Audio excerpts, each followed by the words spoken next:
update. I'm Susie Thompson. A 46-year-old tourist is in a critical condition in Perth after a tiger shark attacked her as she stood in waist-deep water off WA's mid-west coast at Jurien Bay. The woman was part of a large group on a sea lion tour.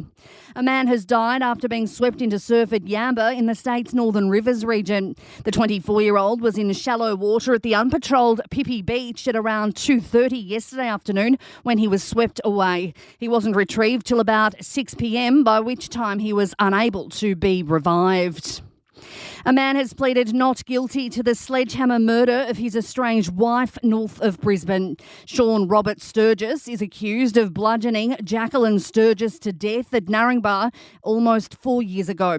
Sturgis has pleaded guilty to an alternative charge of manslaughter. The Crown has rejected that. The domestic violence helpline is 1-800-RESPECT.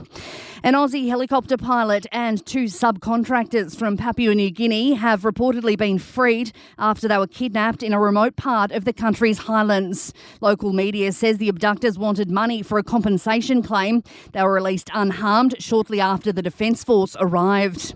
More than 500 firefighters are racing against time to contain a large bushfire in Victoria's west. The blaze began between Mount Cole and Raglan last Thursday, but is not yet under control and has burnt more than 19,000 hectares and destroyed around half a dozen homes. CFA Deputy Chief Officer Gary Cook says it's in difficult terrain. It's actually heavily timbered and very steep terrain where the fire is, so it's about trying to find an appropriate place to manage the edge of the fire from. It's just not a place you can get fire trucks to. Temperatures are expected to soar across Victoria tomorrow with extreme fire dangers forecast. 3 men have been charged accused of running an SMS phishing scam, allegedly responsible for sending 80 million fraudulent messages over 5 months. New South Wales cybercrime squad detectives raided 2 addresses in Burwood earlier this month, arresting men aged 35, 37 and 43. They've since been charged with offences including drug possession and identity theft and have all been refused bail.